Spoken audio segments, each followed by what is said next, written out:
Mais tesoura. Bora compartilhar aí. Câmera aqui, pastor. Fala, meu supervisor. Paz do Senhor, meu pastor Kleber. Tudo bem? Melhor agora. Que bem.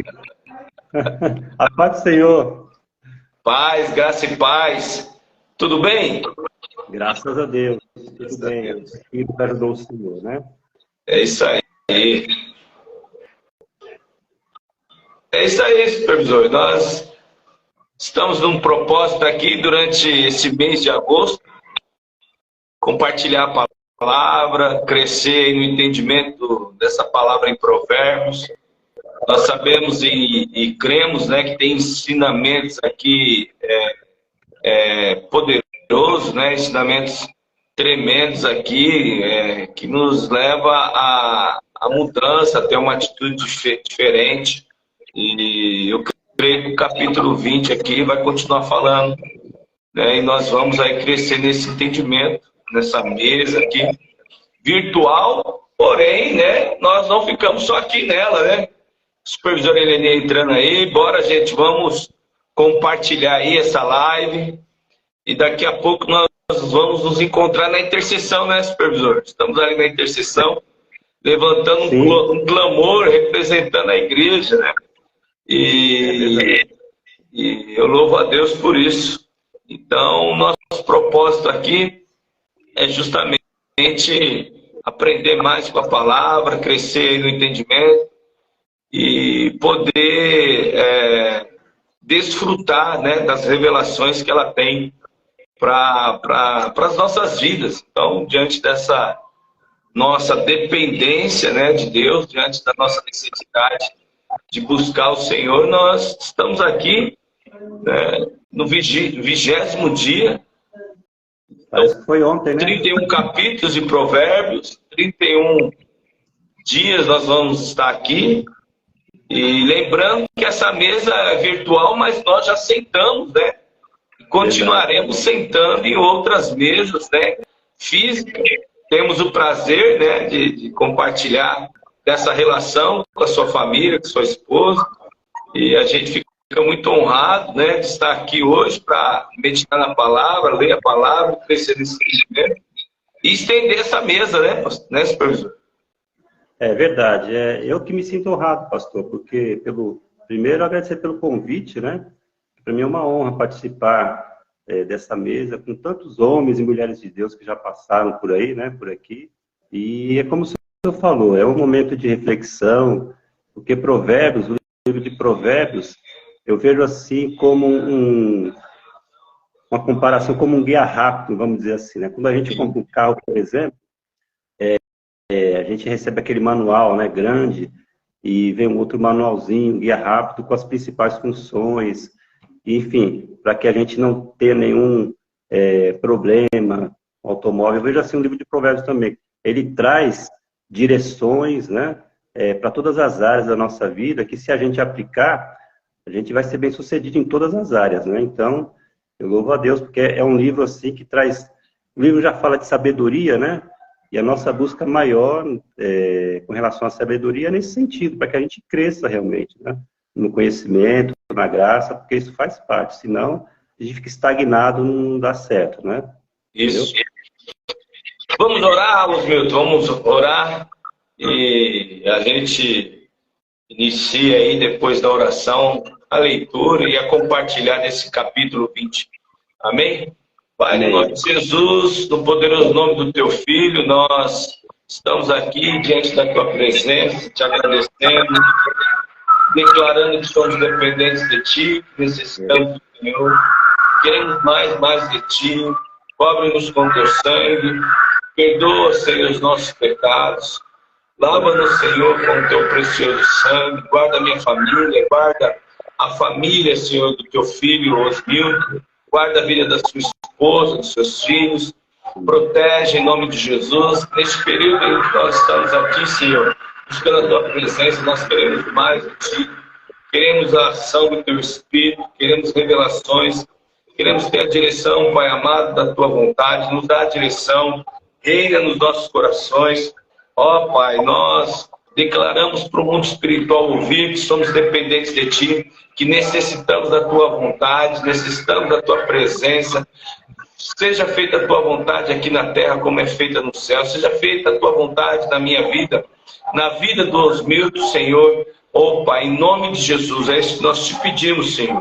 Nós queremos sempre alinhar a nossa vida com a Tua palavra, com a Tua vontade e vivermos, Senhor, as Tuas promessas e o Teu propósito. Faz de novo, Senhor, reina em nossos corações, em nome de Jesus, em nome de Jesus. Amém. Amém. Amém, pastor. Glória a Deus. Glória a Deus. Bom, se eu começo, eu começo. Supervisor, Milton, eu sei que você está cheio. Eu sei que vem coisa boa aí, eu quero aprender. Eu sei que vem coisa boa aí. Eu quero continuar aprendendo aqui. E eu quero que você comece. Eu quero que você desenrola o rolo. Eu que estou aqui para aprender, né? Mas vamos lá. Bom, o capítulo 20, né, de Provérbios, como todo o livro de Provérbios, ele vive nos trazendo ensinamentos em todas as áreas, né, pastor? Quer na área familiar, espiritual, profissional, né, ministerial. Ele sempre tem um conselho. Salomão nos dá aqui sempre um conselho e uma direção, porque se nós seguirmos, como eu disse, a gente vai ser bem sucedido, né? E esse capítulo 20, ele nos traz assim, algumas advertências também, com relação ao que a gente deve praticar ou não praticar, né? Então, começando aqui no versículo 1, diz assim: o vinho é escarnecedor e a bebida forte alvoroçadora. Todo aquele que por eles é vencido não é sábio, né? Então, Salomão vem nos advertir aqui sobre o problema do álcool, né? O problema dos vícios. Interessante que tem pessoas que falam assim, mas eu bebo, só que eu não bebo pinga, né? Tem pessoas, já ouvi essa frase, eu não bebo pinga, eu só bebo cerveja. Várias. Né? Como se não fosse álcool também, né? E aqui ele fala aqui, olha, a bebida forte, né? O vinho é escarnecedor, o vinho é uma bebida fraca, teoricamente, né? E a bebida forte, alvoroçadora. Então, assim, ele está aqui nos orientando a evitar as duas, né? Por quê? Porque quando a gente vai por esse caminho de bebida, de álcool, a gente só vê experiências muito negativas e frustrantes, né? Eu falo aqui porque eu tive problemas no passado com álcool. Muitos homens tiveram esse problema, né? Então, você vê, então a gente sabe por conhecimento de causa quais as consequências, né, pastor, que isso causa, tanto para o lado físico, emocional, para a família. Então, assim, só que ninguém nasce do dia para a noite e fala assim, hoje eu vou virar alcoólatra, né? Não existe isso. Existe um primeiro passo que é dado, né? Então, por exemplo, a minha família, por exemplo, teve alguns casos de alcoolismo. E a gente vai começando a pensar depois que conhece o Evangelho, você vai mapeando algumas coisas, de onde que vem isso, né? Eu lembro assim, eu tinha um irmão que ele morreu há alguns anos, e durante muito tempo da vida dele, ele foi um alcoólatra daqueles crônico mesmo. E eu me lembro que quando eu era adolescente, eu odiava aquilo, sabe? Porque ele chegava, minha mãe brigava, brigava com os irmãos, aí ele dormia no mesmo quarto que eu, e eu sentia aquele cheiro horrível de álcool, né? Enfim. E eu cresci com aquilo, até a adolescência eu odiava o álcool. E um belo dia, né? Geralmente isso começa na adolescência, por uma questão de aceitação do jovem quer ter, enfim. Eu tomei o primeiro gole e achei muito ruim, porque já o negócio é ruim mesmo, né? Não tem sabor nenhum que agrada o paladar. Depois começou o processo. Só que assim, eu nunca fui um alcoólatra que apresentava-se como alcoólatra, né? Que caía, que vivia dando escândalo, não é meio que rustido, sabe? Mas por que eu fazia isso? Para desinibir, vamos dizer assim, para mudar o estado emocional, enfim, aquelas coisas. E foi um processo isso daí. E aí, só que interessante, né, pastor? Eu estava fazendo uma análise sobre isso, o meu pai ele não bebia. E eu falei, por que meu irmão aprendeu a beber, né? E a gente vai fazer uma busca na família, Um né, mapeamento. isso, a gente percebe que isso daí tem consequências que vêm, às vezes, lá de trás, né? Meu pai não bebia, mas eu fiquei descobrindo depois que ele teve irmãos que morreu de alcoolismo. Então, assim, existe uma herança muito perigosa nessa coisa do álcool, que quem nunca tocou, eu aconselho a nunca tocar, porque a gente não sabe o que isso vai causar, né? E Salomão nos adverte aqui. Interessante que existe uma propaganda na indústria da bebida que diz assim, se beber, não dirija, né? Mas provérbio nos ensina assim, olha, quer ser sábio, não beba, né? É o que está dizendo aqui nesse capítulo. Então, a gente tem que ter esse cuidado, porque a Bíblia não diz também claramente que você é proibido de beber, né? A gente tem que ser transparente nesse sentido. Mas, o apóstolo Paulo nos fala assim, olha, tudo me é lícito, né? Mas nem tudo me convém.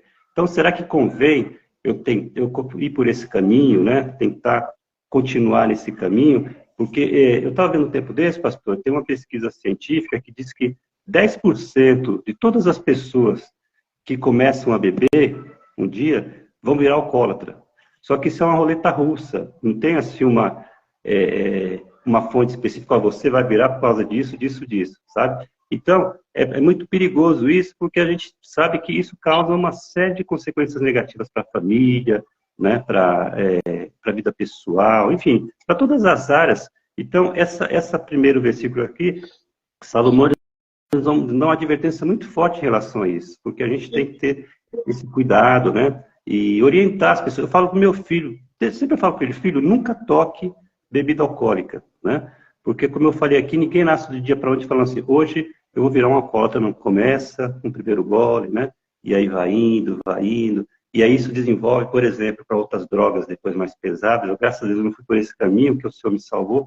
Mas você vê, todas as pessoas que têm um vício extremo, eles começam com pequenos... Um abismo chama outro abismo, na verdade, diz a Bíblia, né? Então, essa relação que Salomão faz aqui com sabedoria, para se afastar da bebida, é muito importante, porque tem muita gente que está sendo consumida por esse princípio e não está tendo esse conhecimento, né? E nós, como povo de Deus, a gente tem que orientar essas pessoas, tem que procurar ajudar também, porque depois que está no meio é complicado para sair, muitos se perdem, não conseguem mais, amém? Então, eu vejo assim, esse primeiro ensinamento do livro de Salomão, de Provérbios, nesse sentido, para que a gente tenha sabedoria com relação a isso, não só ao álcool, né? A tudo aquilo que nos afasta da presença de Deus nesse sentido, tá? Então, esse primeiro versículo aqui me chamou muita atenção em relação a isso, para que a gente... Porque, assim, é uma direção que ele está nos ensinando, né? Evita, porque se você evitar, você nunca vai ter a consequência disso, né? Porque tem pessoas que não têm uma predisposição a virar uma alcoólatra, mas, assim, bebe esporadicamente, é o chamado beber socialmente, né? Mas tem aquelas pessoas que, às vezes, ficam um ano sem beber, e quando bebe, estraga tudo também, não é verdade? Foi tudo a perder, né, supervisor? Foi tudo a perder, briga, tem uma série de situações que, de repente, fere por toda a vida outras pessoas. Então, o álcool, ele tem esse problema. É uma droga, né? Infelizmente, é uma droga lícita, porque é liberada, né? Qualquer pessoa pode beber, só que a consequência é como qualquer outra droga. Ela vai trazer resultados muito negativos, porque ninguém sabe quem vai ser viciado ou não, né? A consequência é morte, roubo e destruição, né? A gente vê aí o número de estatísticas de pessoas que morrem aí no trânsito por conta do alcoolismo, né? Existe uma estatística também em relação aos crimes, né, contra mulheres, que em todos os casos, né, os homens sempre estiveram sobre o efeito da bebida alcoólica. Então, o resultado é morte, roubo e destruição, né? Há quem é permissivo e omissivo diante da bebida alcoólica, dizendo que um golinho não tem problema, mas é a porta de entrada, né? É uma droga lícita, no entanto, é a porta de entrada para as drogas ilícitas. E lá a gente sabe a consequência, né? Destruição da família, de vidas, pessoas morrendo precocemente. E, por incrível que pareça, a gente, dentro da direção que a gente tem, a gente vai mapeando, né, a gente sabe que todo excesso denuncia uma falta, né? Essa falta da presença paterna, da presença da mãe ali, né, alguma perda inesperada, pessoas que às vezes perderam a esposa ou o esposo, se divorciaram, né, foram rejeitados, de alguma maneira vai buscar um refúgio na bebida, né, para amenizar aquela dor interna, amenizar aquela condição que elas estão vivendo. E o vício é assim, né, da bebida. A pessoa tem um problema e ela sai, quando ela bebe, supervisor, ela sai do problema. Durante algumas horas, é verdade, ela sai daquele problema, né? Quando está sobre o efeito da bebida. Então eu tenho um problema, eu não sei como enfrentar, eu não peço ajuda, eu não enfrento esse problema. Eu vou beber para fugir do problema, essa dor que está me corroendo por dentro. Aí eu bebo, eu saio por algumas horas desse problema, só que o efeito passa. E aí quando o efeito passa, o que acontece? A minha condição e aquele problema está mais difícil e eu estou mais incapaz em resolver o problema. E aí, né, um abismo vai chamando o outro e nós sabemos como é terrível o vício do alcoolismo para os relacionamentos, para a família, enfim, né? A gente sabe que o excesso na bebida está denunciando uma falta ali, né? É verdade, pastor. E como o senhor falou, né, um abismo chama outro abismo, isso vai levando a situações de outros tipos de drogas, né, que vai aumentando a dependência, porque a partir do momento que a pessoa começa a ter contato e acesso, porque é como a gente fala, né, abriu-se uma porta gigantesca que não existia, que estava fechada, né, e quando essa porta ela é aberta, escancarada, aí existe uma infinidade de situações que a pessoa vai se perdendo aos poucos, né? Não é do dia para a noite isso, claro, mas é um processo que vai degradando. E como o senhor falou, se a pessoa não tiver ajuda, primeiro a pessoa precisa querer ter ajuda também, né? Precisa querer ser sarada, porque isso não afeta só ela, afeta todo o ciclo familiar, emocional de toda a família, de pai, mãe, filhos, né? Eu falo porque o meu irmão, ele me afetou muito nesse sentido, né? E depois eu fiquei pensando, por que eu fui por esse caminho se eu detestava também, né? Então, são situações como a gente fala assim, vai ver que o processo espiritual também é hereditário, né? Que lá atrás, de repente, familiares tiveram esse mesmo problema e Satanás a visita nas gerações, né? E aí só em Jesus Cristo que a gente consegue essa libertação, né? Então, Salomão aqui foi muito sábio quando nos deu essa direção. Ele não diz assim, olha, eu estou proibindo vocês, mas ele está instruindo mesmo, porque a instrução ela é muito importante para que a gente possa dar início a uma correção, a uma nova vida também, né? Sim. Então é isso aí, pastor.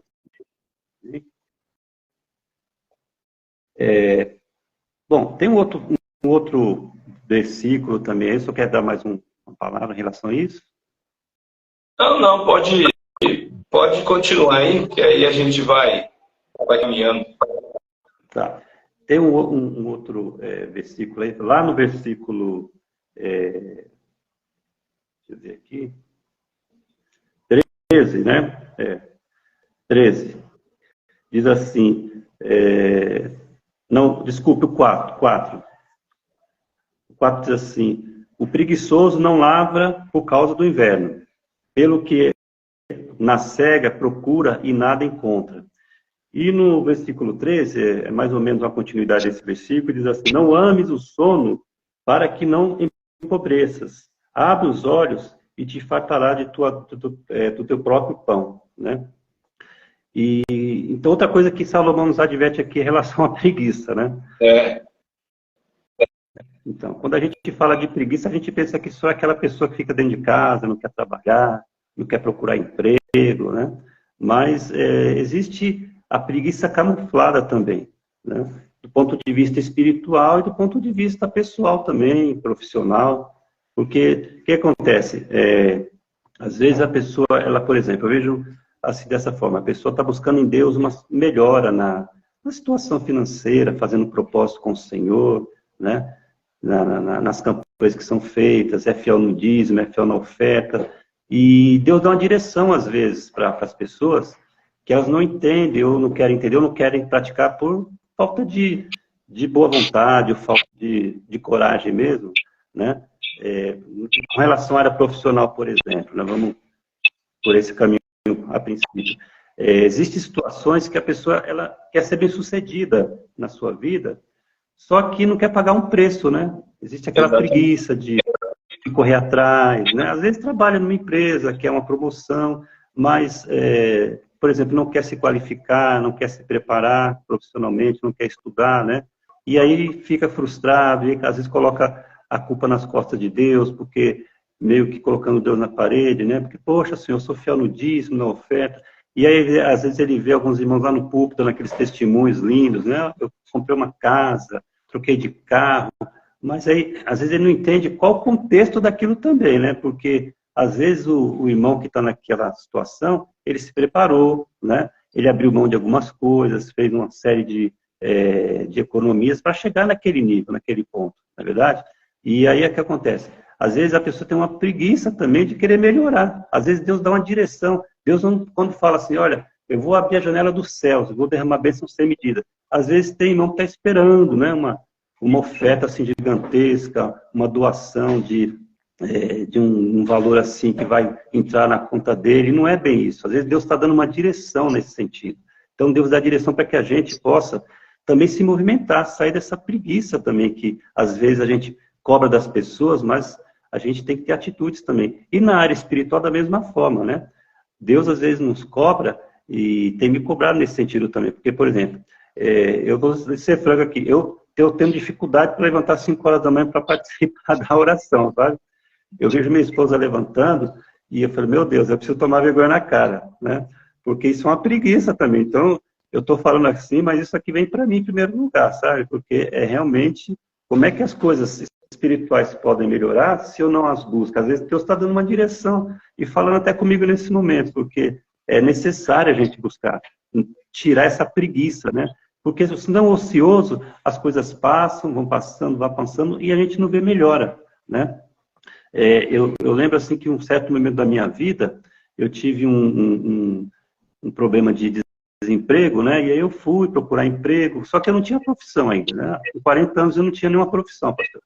Eu estive ali na central sindical, onde tinha aquele monte de vagas, né? Lá na Liberdade.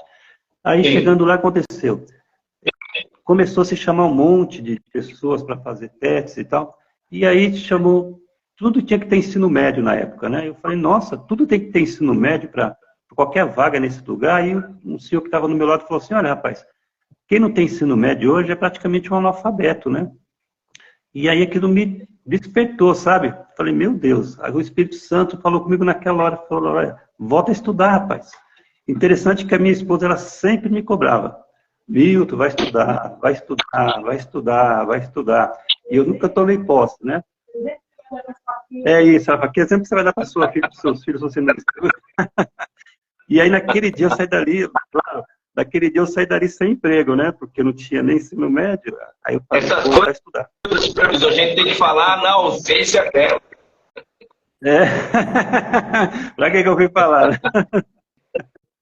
Aí, pastor, eu cheguei lá, aí eu falei, eu vou procurar um supletivo para terminar meu ensino médio, né? Fui aqui no CAT, a moça falou, olha, terminou a semana passada a inscrição para o supletivo, né? Falei, poxa vida, aí fui em outra. Eu sei que no terceiro colégio que eu fui, a atendente falou assim, olha, já fechou, mas, né, parece que Deus sempre tem um anjo em algum local para nos trazer uma visão, uma direção. Deixa o seu nome, se houver alguma desistência, a gente te liga. Falei, tá bom. Passou uma semana, recebi uma ligação da escola, né? Falei, olha, teve uma desistência, você quer vir? Eu falei, eu quero. Falei, você tem que vir hoje, não, eu estou indo agora. Fui lá, fiz matrícula, terminei o ensino médio. Quando estava terminando, aí tem um cartaz na escola, né, com cursos técnicos gratuitos, a escola técnica das ETECs, né, o pastor deve conhecer. E aí eu fiz o vestibulinho, passei, fiz o técnico eletrônico, e a partir dali Deus foi me abençoando. Mas por quê? Eu tomei uma atitude, né, com direção de Deus, na verdade. Que ele me deu lá, naquele tapa na cara que eu tomei, que o rapaz me chamou de analfabeto, entendeu?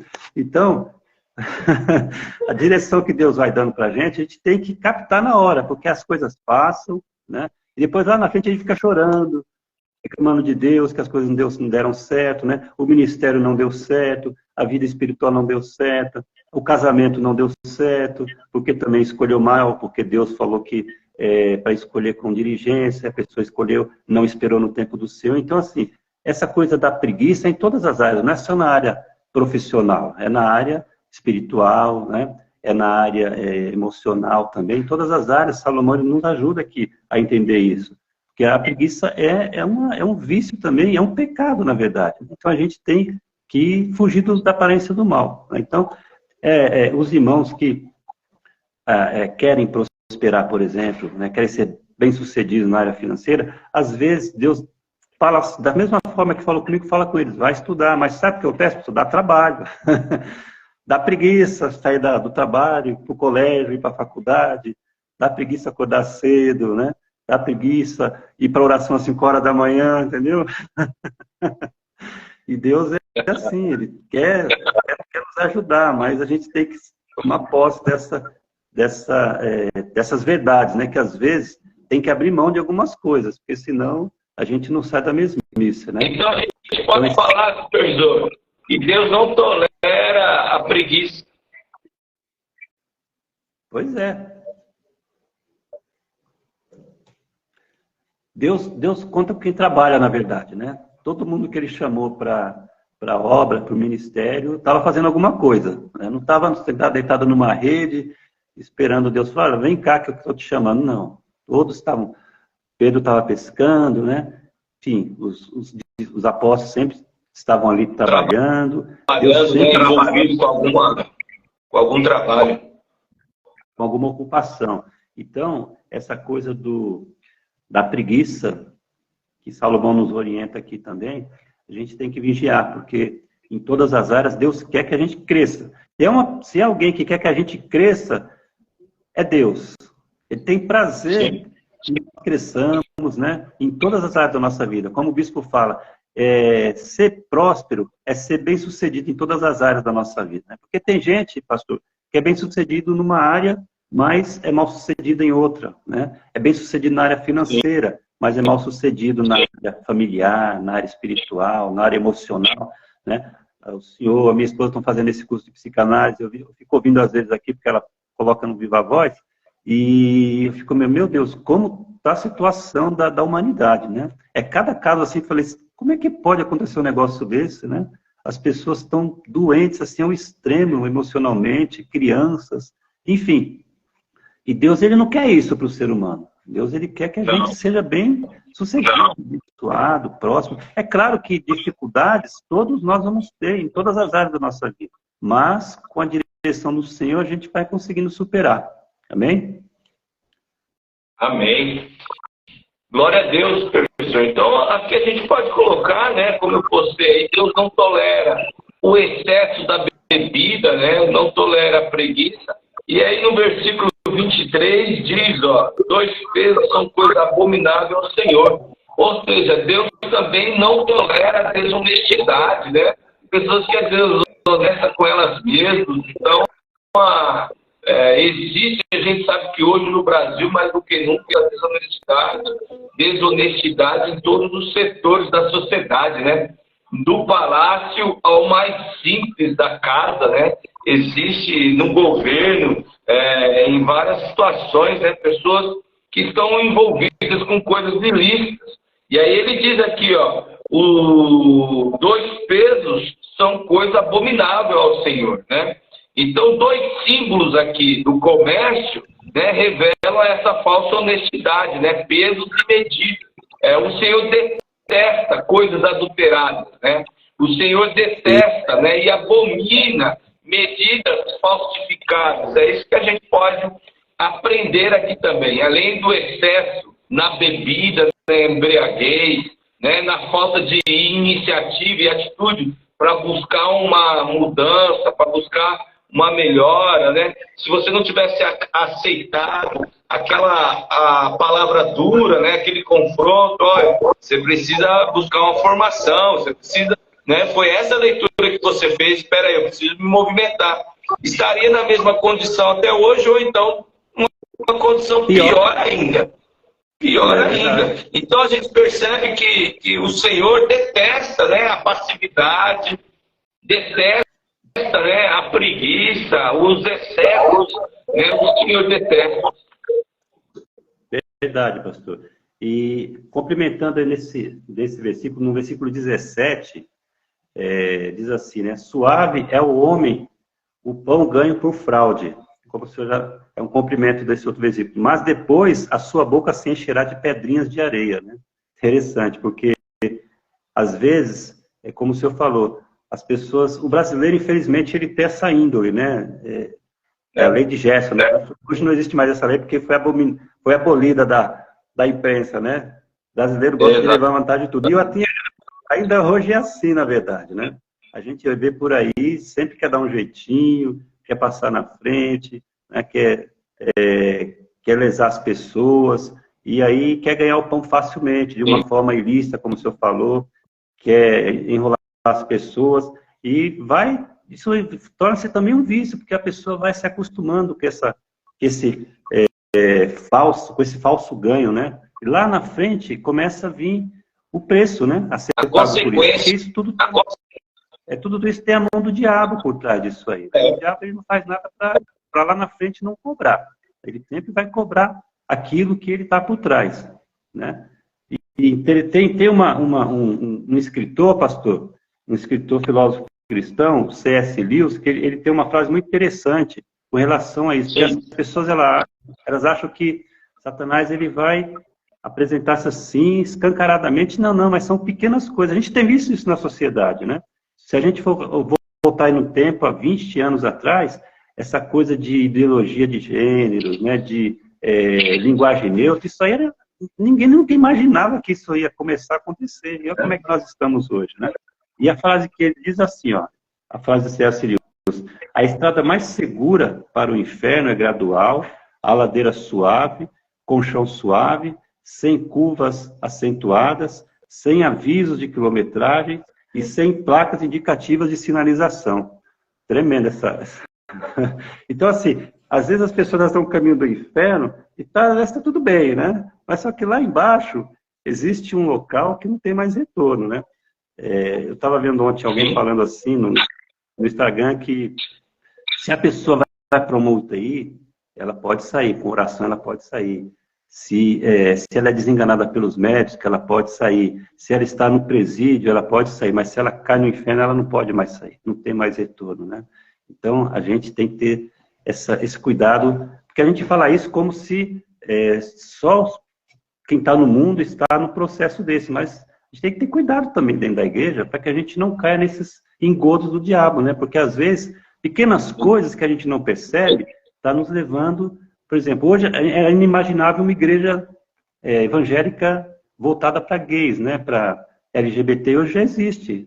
Várias aqui em São Paulo, inclusive, né? Quando a gente olha a pregação, você fala, meu Deus, olha, é uma pregação de Deus. A palavra é só que os valores e princípios estão distorcidos nesse sentido. O seu trabalho em escola, você sabe disso, como é que está a situação. A gente conversando lá naquele encontro que teve lá de casais, né? Essa semana, eu fiquei, meu Deus, o supervisor Francisco falando dos meninos já depressivos, né? Cheio de problemas e tal. Então a gente tem visto que já está começando já desde cedo. Agora você imagine se a gente não se policiar em relação a isso, como é que vai ser a sociedade, até a igreja mesmo, daqui a alguns anos, do jeito que está indo. Então a gente tem que estar policiando. Deu? Está me ouvindo, pastor? Estou ouvindo. Deu uma travada na imagem, mas eu consegui ouvir. Tá bom. Então, se a gente não tiver cuidado para orientar pessoas que não conhecem o Evangelho, porque está cauterizado de uma forma a mente do mundo que está tudo normal. Tudo é permitido, tudo é permissível, nada é mais pecado, né? O pecado foi assim meio que relativizado, né? Não tem mais assim, isso daqui não é pecado. isso daqui pode fazer. A gente vê costumes nas ruas, né?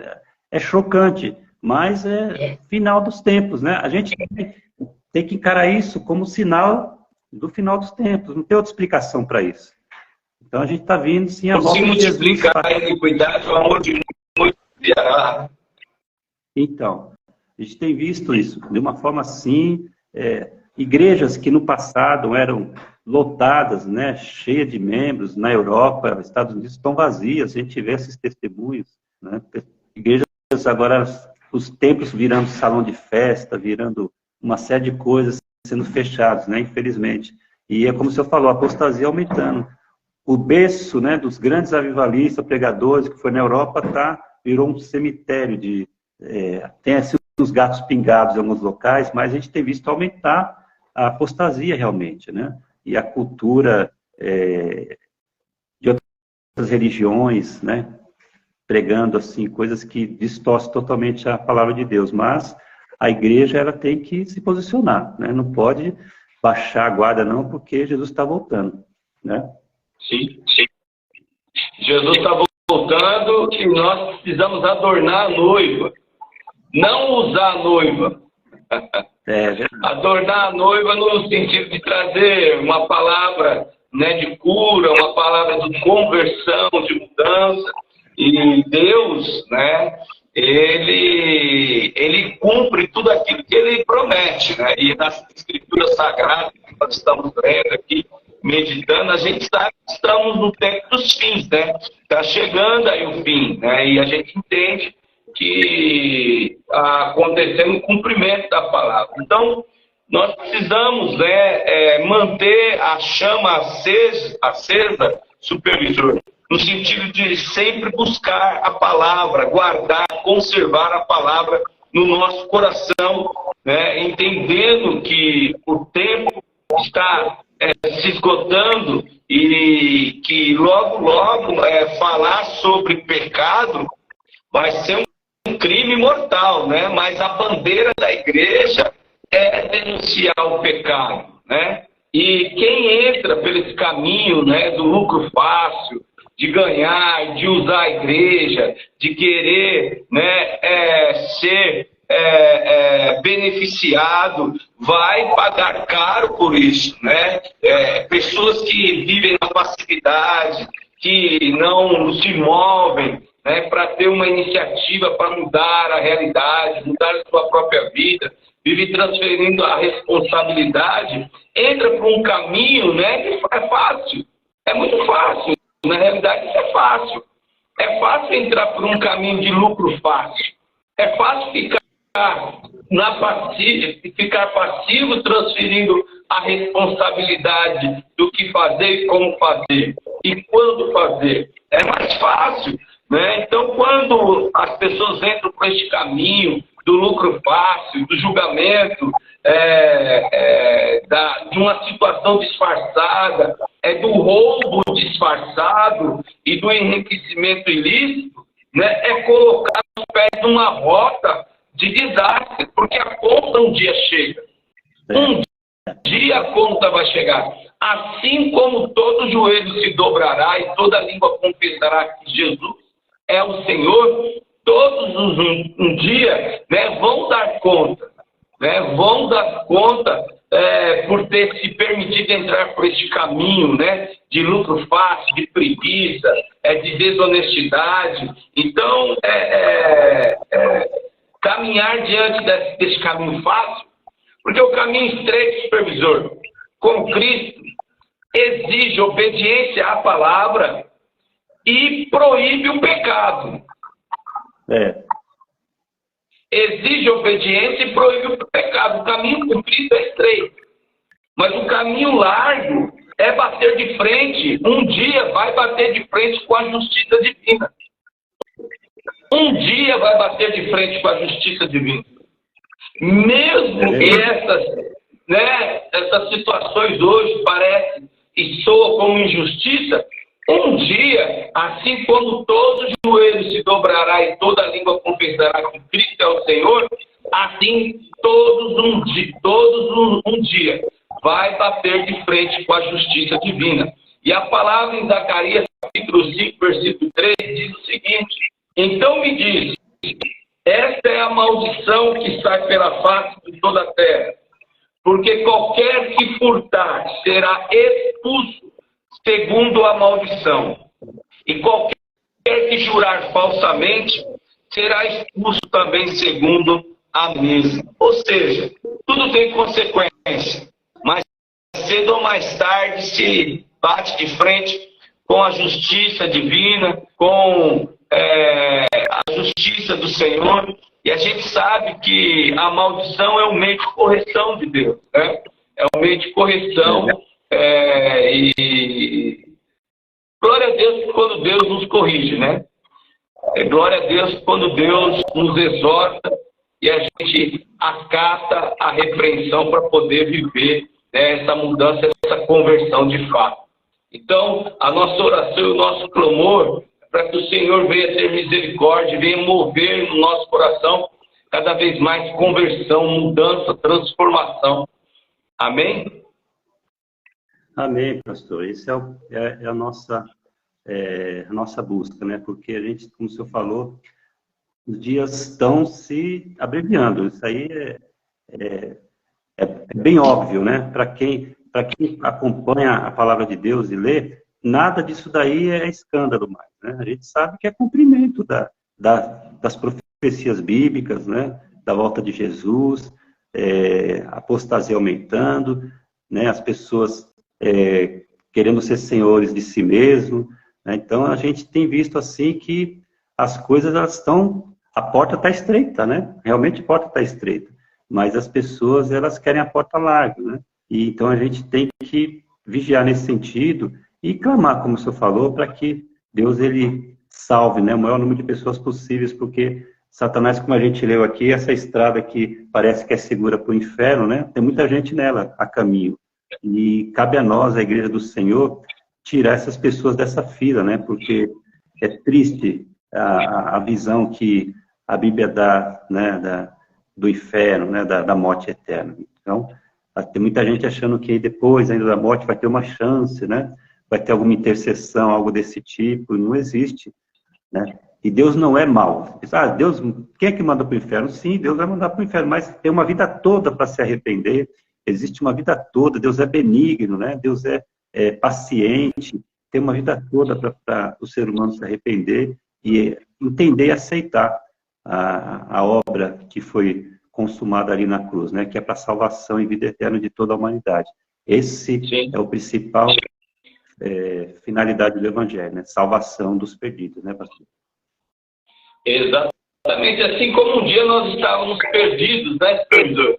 Fomos alcançados pela misericórdia e a graça do Senhor, e hoje nós nos voltamos aos pés da cruz, porque um dia nós estávamos perdidos, e hoje nós estamos no caminho. E o caminho, caminhar no caminho, o caminho é Cristo, né? E nós sabemos que Deus não deixará impune, né, os que usam de expedientes de desonestidade para conseguir algumas vantagens, né? A gente sabe disso. Por isso que cada vez mais nós precisamos, né? Eu preciso, você precisa, todos aqueles que foram alcançados pela graça do Senhor, usufruir da vantagem da cruz, viver aos pés da cruz, né? Se humilhando aos pés da cruz e declarando: Senhor, nós necessitamos da tua misericórdia, nos perdoa. Se tem algo em nós, né, revela, né, vê se há em mim algum caminho mau, né, me conduz para o teu caminho eterno. Salmo 128, né, Salmo 128, se não for 128, 129, fala sobre isso, né? Que o Senhor possa nos conduzir para esse caminho de eternidade, esse caminho de conversão e de mudança. É porque a gente tem que entender o seguinte: a nossa morada eterna não é nesse local, né? O mundo ele tem gerado um conforto muito grande, em todos os sentidos, né? Dentro do lar, na vida pessoal, no lazer, no entretenimento, e isso tem cativado, né? Captado o coração das pessoas a não ir aos cultos, a não buscar Deus, não é verdade? Só que a nossa vida aqui, ela vai estar passando muito rápido, né? Um dia desses a gente tinha 10, 15 anos, hoje nós já temos 40, 50, daqui a pouco 60, e tá para chegar para ter um encontro com Cristo. E o que acontece? Eu estava lendo também aquela passagem do jovem rico, né? O jovem rico e o mendigo, que morreram os dois ao mesmo tempo. A Bíblia fala que o mendigo ele foi para o seio de Abraão, e o rico ele desceu, né, para o Hades. Então, assim, era um jovem, né? Era um jovem que desfrutava de todos os benefícios da riqueza, de tudo aquilo que o mundo realmente dá de benefício. Só que um dia teve encontro com Cristo, né? E todos vão ter esse encontro com Cristo. Isso aí é inevitável. Então, quando vai ser isso? E Deus é tão justo, né, pastor? Que ele não revela o dia nem a hora que cada um vai partir, né? E também, assim, ele não escolhe se é rico ou se é pobre que vai ser salvo, né? A salvação é individual, né? Porque, assim, a gente pensa que todo rico vai para o inferno, também não. E nem todo mendigo vai para o céu, né? Então, a gente também não pode generalizar, né? Senão, quando a gente fala quão difícil é um rico entrar no reino dos céus, é porque realmente muitos ricos têm muita coisa aí já tem um Deus com Cristo, que mão, né? Isso, exatamente. Eu falo que eu atendo pessoas de classe média alta, financeiramente falando, eles têm assim, raramente eu falo, Deus abençoe, raramente eu ouço um amém de volta, sabe? Obrigado, sabe? Assim, não tem, é muito pouco o número de pessoas ricas que servem ao Senhor, né? Então a gente vê assim que existe só que assim, nem todo mendigo também vai subir aos céus, né? Porque tem muitos que são soberbos, estão naquela vida, não querem sair também, muitos serviram ao Senhor, né? Tem uma palavra ali, às vezes tem um ministério que Deus chamou e estão ali naquela situação. O vício também atrapalhou muito, né? Mas a gente sabe que existe a iniciativa também da pessoa de querer sair, né? De querer se conciliar com o Senhor. Então, eu vejo assim, essa coisa do dinheiro, na Bíblia, eu estava vendo esses dias, a única vez que Jesus chama uma entidade de Senhor é quando ele fala do dinheiro, né? Não poder servir a dois senhores, a Mamon, né, e a Deus. Então você vê o poder que tem o dinheiro. O próprio Jesus designou ele como Senhor, porque realmente tem um poder de barganha muito grande diante do homem. Então, assim, a gente tem que ter cuidado, porque a gente pode falar assim, mas se eu fosse, eu não seria assim. Será? Se não tiver os caminhos nos pés do Senhor... Então, é melhor ser um pobre íntegro e honesto que um rico desonesto, né? É verdade. Agora, para falar, é melhor entrar no reino do céu sem um olho, sem uma perna, do que com as duas for lançado ao inferno, né? E se for para adquirir recursos, que seja para a glória do Senhor, né? Corrigindo aqui, eu dei um endereço errado. E a minha esposa, ela corrigiu, Salmo 139, que diz assim, sonda-me, ó Deus, e conhece o meu coração. Prova-me e conhece os meus pensamentos. Vê se há em mim algum caminho mau e guia-me pelo caminho eterno. Salmo 139. Essa é a nossa oração diária, né? Nós precisamos levantar um clamor e falar, Senhor, tem algum caminho errado em mim? Porque eu quero viver aqui aos pés da cruz, dependendo do Senhor, eu quero me converter, mudança, né? Ser uma pessoa íntegra. Se tem alguma área na minha vida que não vem ao meu entendimento, que tem te desagradado, ilumina, Senhor, me dá entendimento para que eu possa ter forças espirituais, né? Uma força espiritual vinda do Senhor para poder mudar essa minha realidade, para poder ser íntegro, para poder ser honesto. Porque o que eu aprendo aqui, supervisor, no capítulo 20, é que Deus não tolera a desonestidade. Não.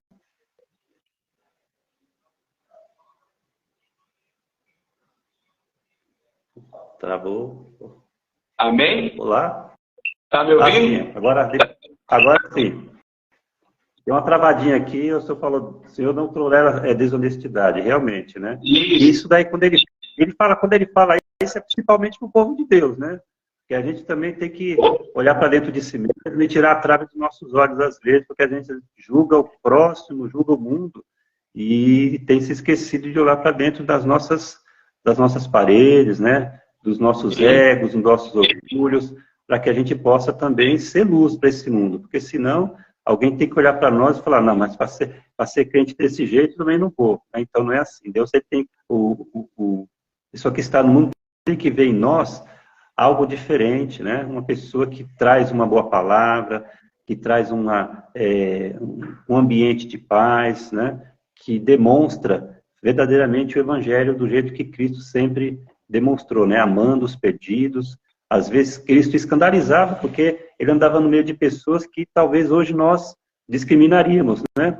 Mas Cristo, para salvar, ele andou no meio de publicanos, andou no meio de pecadores, mas tudo com um objetivo, com um propósito, né? Salvação e libertação. Então, que a nossa vida seja nesse sentido também, de busca, né?